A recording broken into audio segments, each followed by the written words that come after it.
This is Jason Verney's podcast. I am Jason Verney. In this episode, I'm going to talk about the London Korean Film Festival, and in particular the London Korean Film Festival, the LKFF as it's abbreviated, 2020, so it's LKFF 2020. It's actually technically still going on as I record this, which is in the last few days of November. Although the online element of the London Korean Film Festival has finished, there's still a couple of cinema screenings going ahead, and also you can still see some other stuff online. I'm going to go into that later on. For now, let's talk some more about what we were given this year, what we were offered this year. Obviously, this year was very unusual and unpredictable, not just in the Korean film world, but in the world in general, and the dreaded C word, or C words. In fact, it's that particular C word that sort of made me record this at the end of the main crux of the festival, the main part of it. We've only got a couple of films left in the cinema, and because I was waiting to find out whether these screenings that are still remaining would actually go ahead. So officially, the film festival ran from the 29th of October to the 12th of November. There were some changes in the throughout the festival, but mainly at the beginning, when I think it had just started. They had their gala screening in a cinema, and which was a film I didn't actually attend, but it was the film Porn. I didn't actually attend any film screenings in cinemas this year. That's a first for me in about a decade, and I'm sure it's a first for many people as well. But there were quite a few people that did attend that screening, and one or two others. And I will also say, while we're on the topic of cinema screenings, they were also making use of the brilliant Genesis Cinema, which is in the Mile End area, Whitechapel, Stepney Green area. And also the Rio Cinema, to name but two. The Rio Cinema is another great, and these are two purely, independent cinemas that still exist in London, which are, the last I heard, independent cinemas were doing better than, when everything reopened up on this after the so-called lockdown. We had the first one. Big corporations, they struggled. I mean, they're always going to win in these cases, but independents were actually doing okay. They can run on a few less people, and they haven't got to be tied into. They haven't got to have loads of all their branches open. They've only got one. It's an independent cinema. Anyway, back on topic. So what we had was it was running from that date of the 29th of October to the 12th of November. A few films in the cinema, just less than a handful, I think, thereabouts. But more than 30 films in total across online and in cinemas. But also we had interviews, pre-recorded interviews, I would add, live Q&As and other virtual events, and various strands, which some of these strands have existed before, if not all, but I will elaborate on that in a second. So yes, it was their 15th edition. That's the London Korean Film Festival, run by the KCC. Some will say actually it's been going more than 15 editions, more than 15 years, which technically it has, or that name has, but not necessarily run by the KCC, the Korean Cultural Centre UK, Korean Cultural Centre London. What I do want to mention before I go on to talk more about what we had and my experience of it, and in general how they did, how they achieved what they did and how successful they were with the online, this new system. So, we've all had to get used to online systems, whether it be Zoom calls, whether it be speaking to families on different, rather than meet up with families, or speaking to them on different platforms, and SNS and what have you. That's SNS, not SMS, WhatsApp and all those kind of things.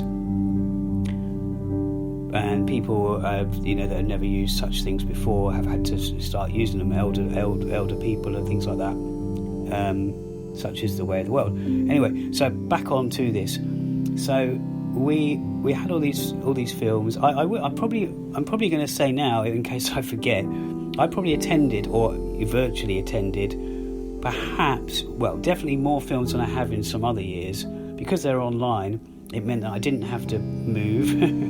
But not only that, this is somebody who has been going to the cinema once or twice a week. Up till March, I was doing that. I mean, not Korean films, whatever films that were available, whether it's through Mubi Go, or whether in the Curzon cinemas or wherever, in independent cinemas, I would be catching a film. So this has been a big change for myself. But it was this was the first time in the London Korean Film Festival's history. I mean, this is nothing special, me saying this, because of course it's happened to so many different platforms and festivals out there. But they seem to have done a good job, or did a good job. I want to start with how they changed how the website was kind of revamped. It's got a lot of pros and a couple of cons, a couple of negatives. But if you go onto the London Korean Film Festival, which is koreanfilm.co.uk or www.koreanfilm.co.uk, you will see the current website, the current festival, or current still running just about, with the cinema screenings still to go ahead. That's what comes up on there, and they've revamped it. You can see it's been, I hate to use that, some Apple terminology or whatever, but redesigned from the ground up, that kind of thing. But we had various different tabs, and actually I should probably also mention something I was going to mention earlier. My website is minimovie.com, so it's www.minimovie.com, and there was an article I put on there, because I've put about 8 articles relating to the London Korean Film Festival 2020. 3 of those were reviews and 5 were other ones. And I did one. I wrote one regarding this wonderful website, and also the different strands. But not only that, this planner that they made, this kind of clash finder. I call it a clash finder. It's a schedule essentially, but it's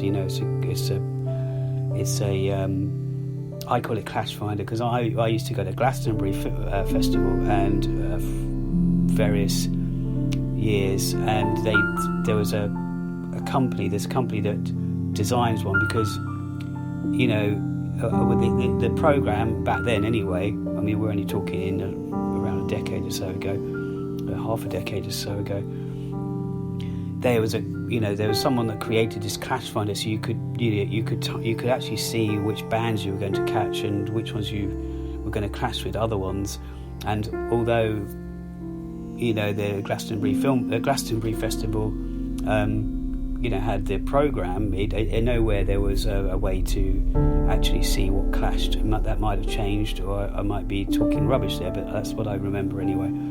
So the new website, it still looks great. If you go on there now, you can see all these things I'm talking about. So there was a schedule a tab for the schedule, program news. There's talks and Q&As tab, which I'll come on to in a bit, and of course the strands. Now, one other feature they had on there,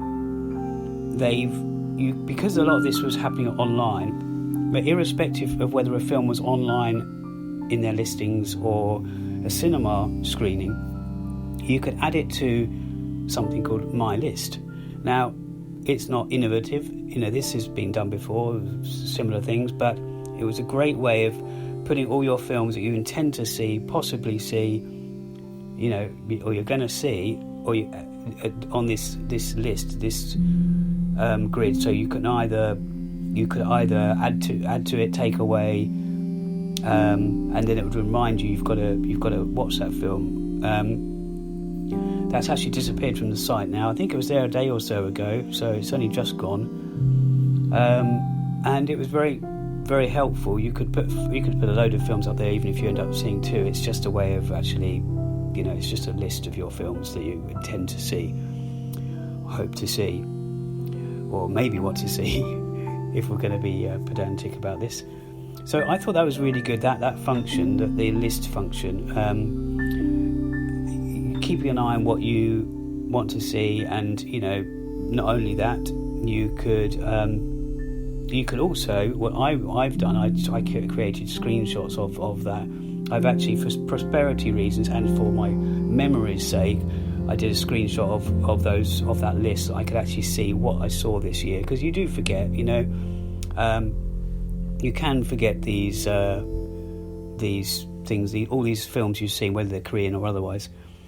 So the downsides, I would say, for this there was a few on this website. There was a few issues with timings, like you've got a certain amount of time to see a film, and I noticed one or two films once you'd booked it, and I think these were free ones, because I will go on to that in a second as well. But there were free films on offer as there are normally. The difference being this year, free films that were playing as part of the London Korean Film Festival would be in the Korean Cultural Centre itself, or even venues like Birkbeck Cinema, so part of Birkbeck University, or even the British Museum. They've been doing over the last couple of years or so. So this time those were online. But what they had, the timings weren't quite, most of the time it worked. You had like 48 hours to watch a film, even if it was free. You could still actually click on it again and get it, but sometimes I noticed the timings were a bit out, even though I had never started watching a film or that I'd already purchased or acquired through the free process, which was very similar.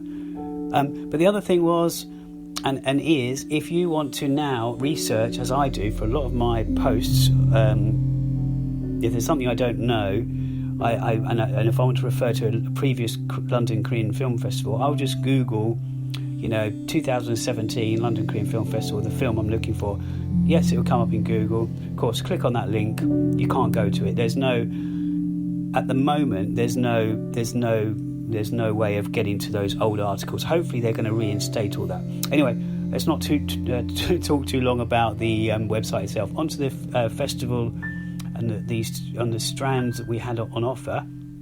We had animation.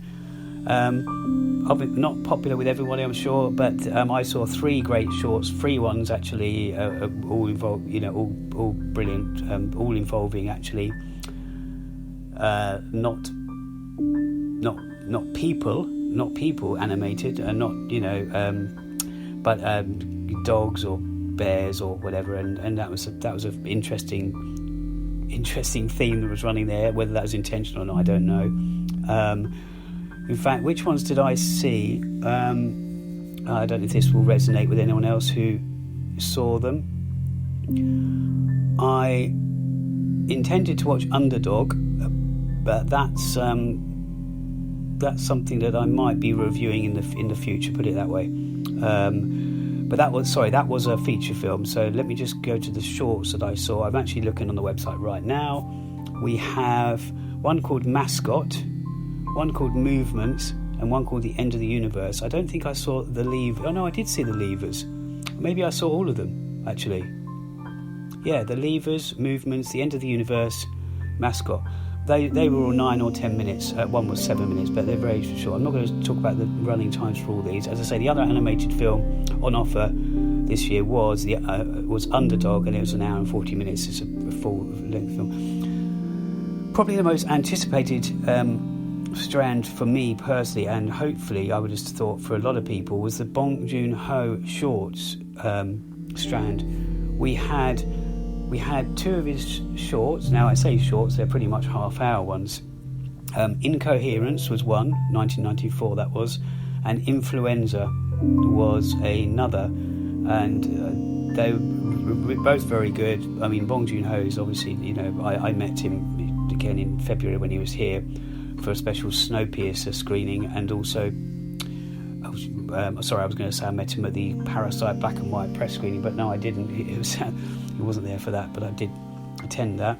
I'd actually met him before, actually. I mean, I'm not bragging here, but he probably wouldn't remember. It was at a party in Busan Film Festival, which I've attended probably 4 or 5 times now, in South Korea, Busan.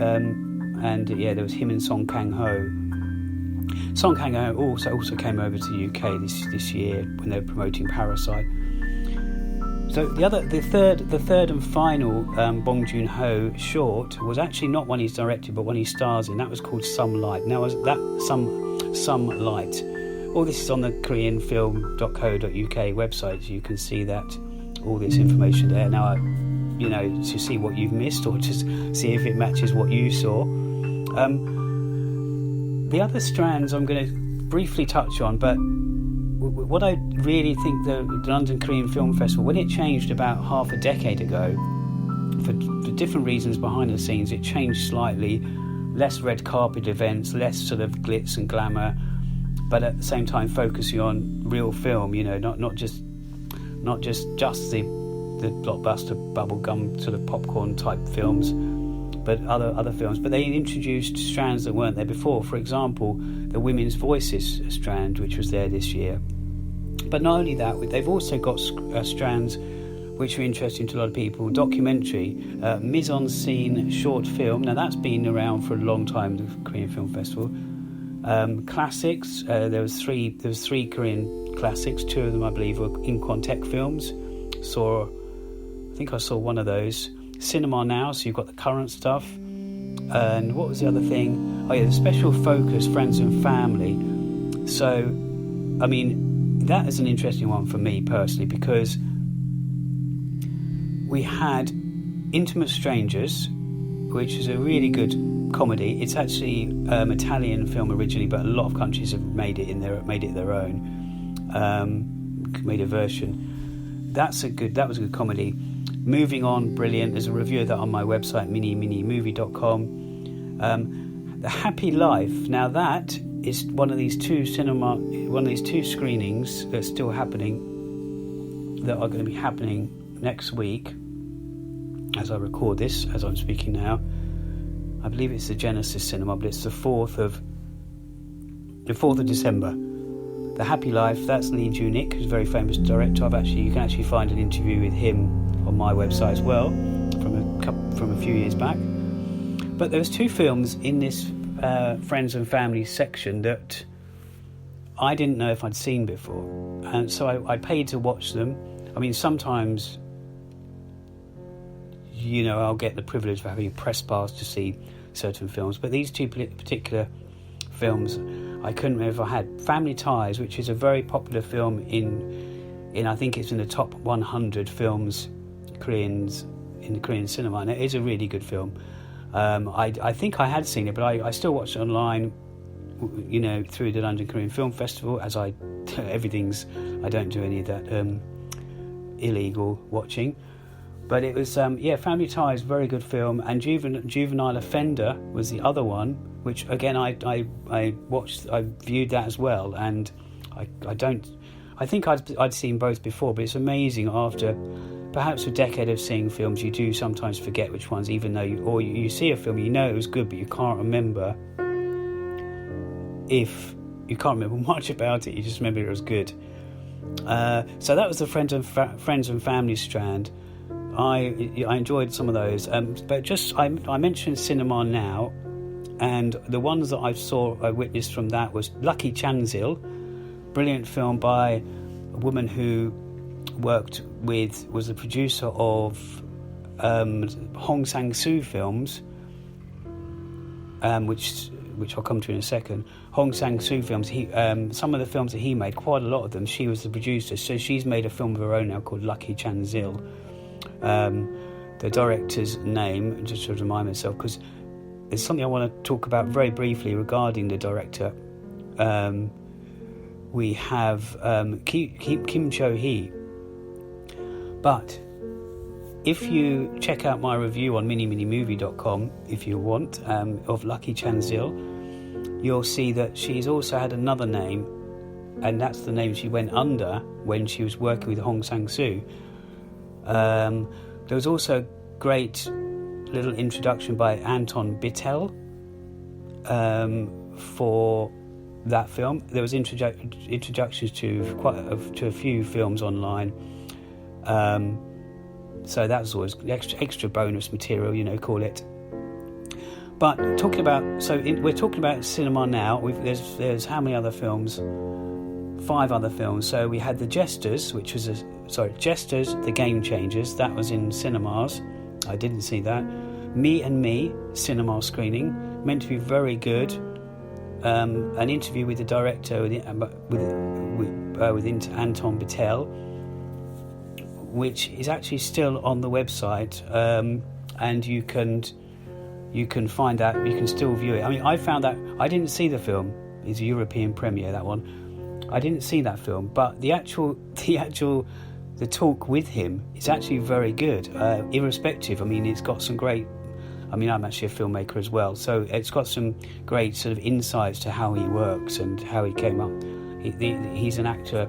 Sorry, he directed this film, but he's known. You'd know his face. He acts and he's essentially and mainly an actor. So the director, by the way, that actor/director is Jin Young. In that Cinema Now section, we also had Vertigo, not the classic Hitchcock film, but a very, very good film that I did see. Fantastic. And we spoke about Hong Sang-soo, The Woman Who Ran. Another, it was a good film. Well, I don't know what it is. Some people love his films, some people hate them. I'm hopefully going to do a review on that film, but I'm not too sure what to make of it. But it was Hong Sang-soo. He makes a couple of films a year, really. I mean, there's always one at the London Korean Film Festival. The last one I'm going to mention in that Cinema Now strand is Ashfall. This is a film with Ha Jang-woo, which, incidentally, if you go to my website, Mini Movie, if you want, you can search for Ha Jang-woo. I interviewed him a few years ago, and also Moon So-ri, who was in Family Ties.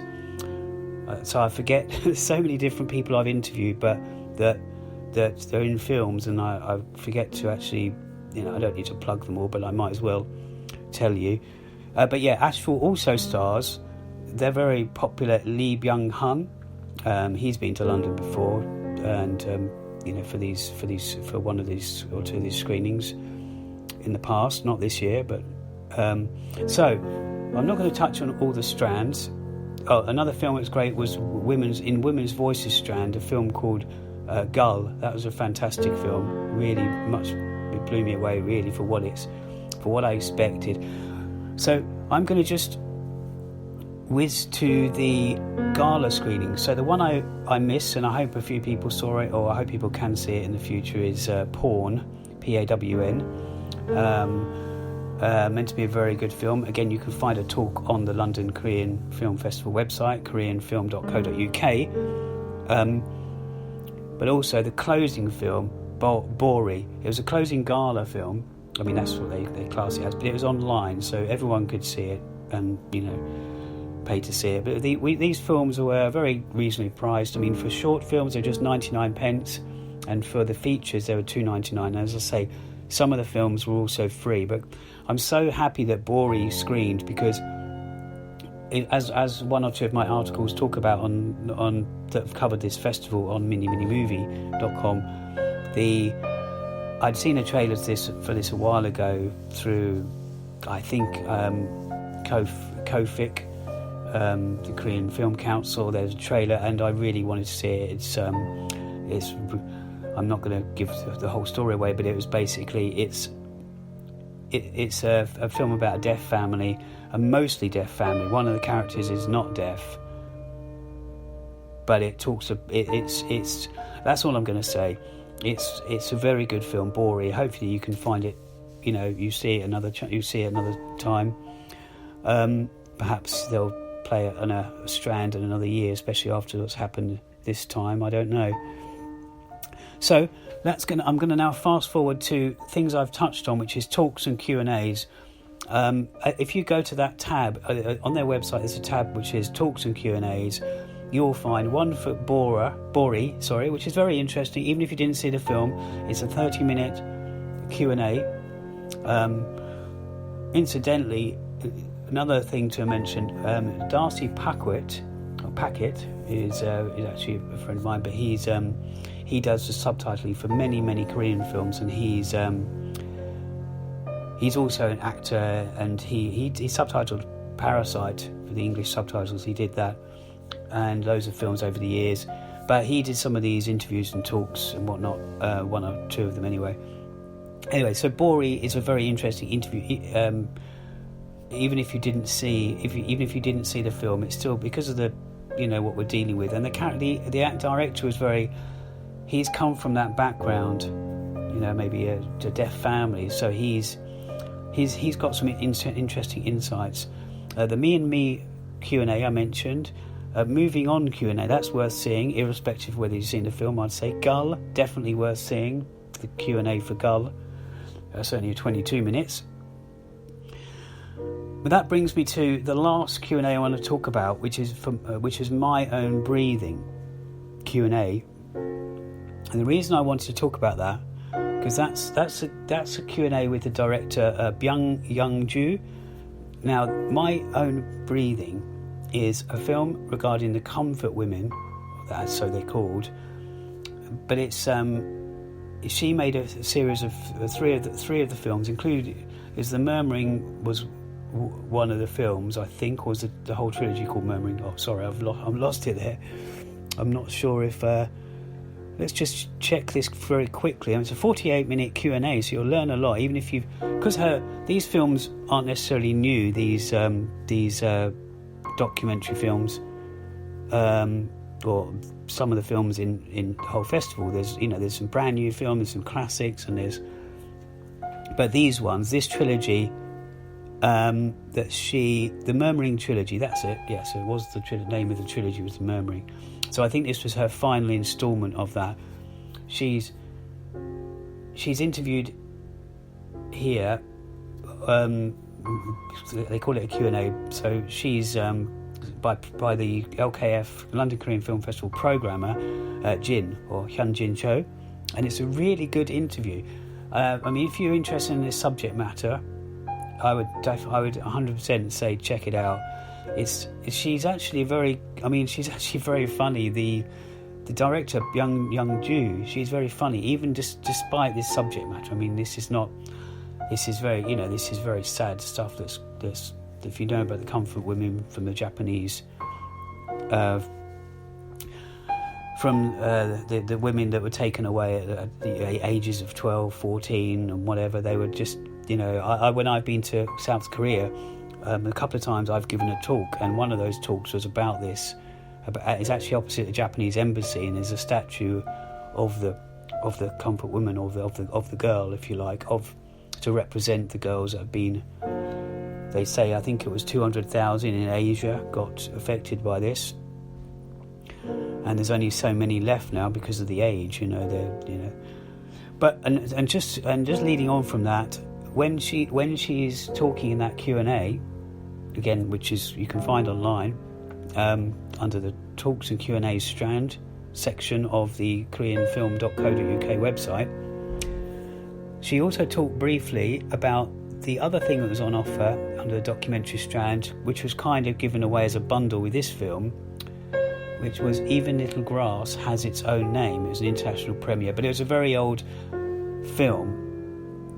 But it was actually, I couldn't decide if to actually view it or not, but last minute, I think it was, these films expired at midnight or 11:59 when they were, whenever the time was up, and I couldn't decide. It was 11 p.m. and I don't know what I was doing, still just we're going to watch a film that's definitely not going to be that light. I mean, it's a light-hearted take, but it's regarding women in the workplace. And this film, I think it was 40 minutes, it still resonated. It still,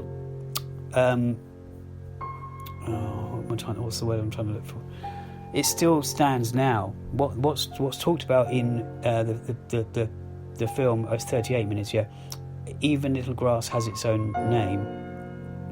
Is still relevant, women's issues in the workplace, and how the woman was seen in homes as well. I'd say more so in the workplace it's still relevant, but some of it's still relevant in Korea itself, because they're still getting up to speed with how things work. What I will say here is that if you find that film on the London, it's under the documentary strand. On the strands tab on koreanfilm.co.uk. If you go down to the documentary one, you'll find a few documentaries. One of them is that one. One of them is that one. You'll see that it's 1990, the original. But one thing I will say, if you're Korean, or if you understand Korean, and if you click on trailer, the actual trailer is not it's not actually a trailer. It's actually. It's a 20. What is it? I'm just looking now. 27 minutes. So it is kind of the majority of the film, or at least because the actual film is actually split into two parts. But you actually get to see a lot of it there without. If you've missed out and you're not able to see the film, you can see a lot of it there. You'll get an idea just by, even if you can't understand Korean, if you watch it, you'll get an idea of what you might have missed out on. But that's unusual. The trailer's actually a 27-minute piece of the whole programme. So we're coming to the end now, because I didn't want to make this too long, this podcast. But I really wanted to mention the festival, because they've done a really good job. The London Korean Film Festival. I mean, they put it on. They've had to put it online. Yes, there's some quirks. Yes, there's some issues. Yes, there's some changes, because the festival was underway with cinema screenings happening, and then they had to adapt those to online. Even then, they weren't sure, because there's different licenses to then put it online. So there was panic stations, I'm sure, by them, by the guys involved. Incidentally, I should probably mention that the Korean Cultural Centre website is www.kccuk.org.uk, and that's where you'll find all information. You can sign up to a newsletter, as you can with the other one, I think. But you'll find all kinds of information. They've got stuff going on all the time, music, they've got food stuff, they've got things put on their YouTube channel. They have if you go to back on my website, I'm not going to mention it again, but the name of it, you'll see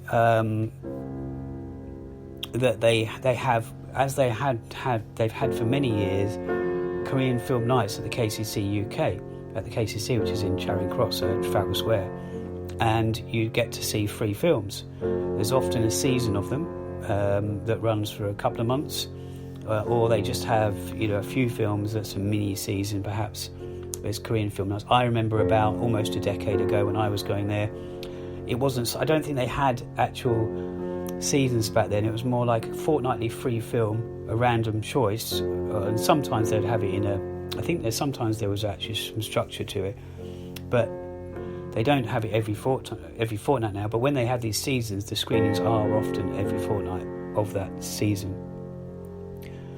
I'm just going to check that I haven't. Oh yeah, and one big thing I should mention: one of those documentaries was a film called Itaewon. Now, I really wanted to see this. I've been to Itaewon, but the film deals with the Itaewon now is very sort of. I don't know if the right word to use. It's very gentrified. It's becoming more gentrified. It's becoming more hip for youngsters, and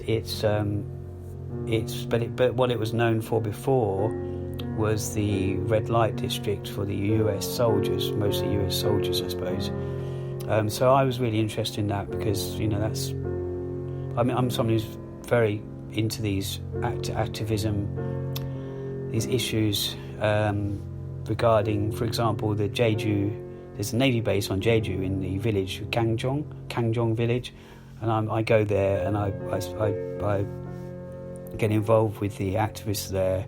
So these kind of things are very interesting to me. But the thing is that film Itaewon is directed by Kangyu Garam. So Kangyu Garam, or Garam Kangyu, her surname's Kangyu. But if you are someone who watches a lot of things through the KCC, you'll know her name because they put her film for free for a little while on their YouTube channel, My Father's House, with a little introduction by her as well. But not only that, 2017 they had her film, again something else I'm passionate about, which is the Candle Wave Feminists. I'm not talking that I'm so much into the feminists thing, but obviously I'm all behind the feminists, yeah.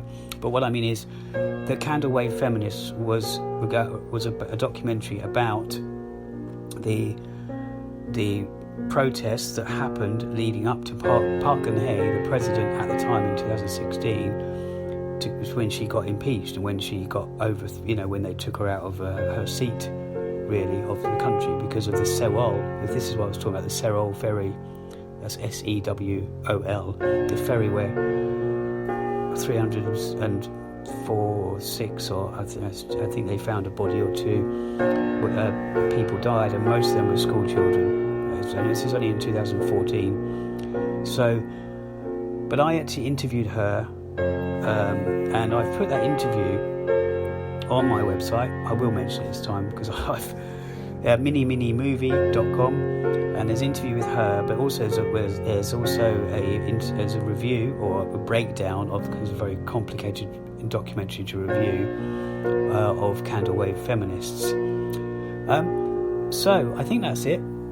I just wanted to do that because I just wanted to give you my views on the festival itself. The 2020 is their 15th one, and they did a great job. They had to put stuff online. One thing I didn't really actually catch, or I kept meaning to, was the artist video strand. I mean, I'm a video artist as well, and I said filmmaker earlier, but I've done both. There's a strand which was a artist video, and I really wanted to, but I just there's so much going on at that time. But you can see this, if you go to koreanfilm.co.uk, you can see what they had, what the lineup was. I highly recommend clicking on talks and Q&As because there's some great talks there for free to see. And if you're going to the cinema, just be safe, like we all should be at the moment. I'm hoping to get a review of one or two of these, which is Vertigo, The Woman Who Ran, Gull, and Itaewon. So that's it. Thank you for... one last thing. I knew there was something. Another article you will find on my site, and if you are a member of London Korean Links, there's a Facebook group for them. LondonKoreanLinks.net is a website by a friend of mine. Well, he's ever since I've been into Korean stuff, he's been there as well. But LondonKoreanLinks.net is a fantastic resource for Korean things in London and the UK. There's always a Korean-related event going on, whether it's a book event, whether it's an art gallery event, whether it's a film event, whether it's a dance event, whether it's a food event, everything. He covers it. What I was going to say was, if you're in that group, London Korean Links, you would have seen recently I posted something on there, as I often do, especially relating to film. And because I mentioned Bong Joon-ho, the strand of the shorts, they're also now Barking Dogs Never Bite, which was his first feature debut, and Memories of Murder, a very famous one of his, very good film, are now on iTunes. They're also available in other places, but that's iTunes is my go-to place for buying films. Legitimately, obviously, as I said before, I used to buy videos and DVDs, and now it's online. So, and occasionally DVDs, but they're available to buy on iTunes. Those two films, so that's really good news. And not only that, that means that now all his films you can buy. The only exception to that is Okja, because that's a Netflix. That's a Netflix presentation. That's a Netflix production. So that's only available. All his other films, including Snowpiercer, the American/Korean co-production, if you like, that's on iTunes. But also the black and white version of Parasite is also on iTunes. So you can buy all these. And the ironic thing, seeing as we're talking about iTunes, is that the same week, which was only last week, the same week on iTunes, Peninsula, which was the Train to Busan Presents Peninsula, which is the sequel to Train to Busan. So I've yet to see Peninsula, but it's meant to be good. Probably not as good as the first one. Also on iTunes, you can find Seoul Station, and Seoul Station is the prequel, the animated prequel to Train to Busan. So there's actually a little trilogy of that. Okay, I could go on and on about this, about Korean films and the festival. I could talk a bit more about it, but that's it. I'd recommend koreanfilm.co.uk website, kcc.org.uk, and also miniminimovie.com.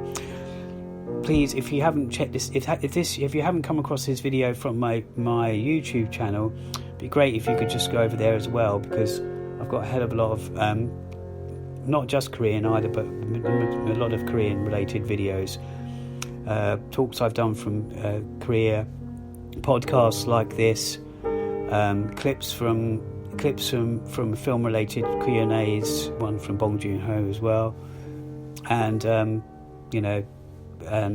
vlogs regarding my filmmaking, and that's Jason Verney. So it's youtube.com/Jason Verney, and that's it. And I hope you all stay safe, stay well, and stay in love with Korean cinema and all kinds of cinema.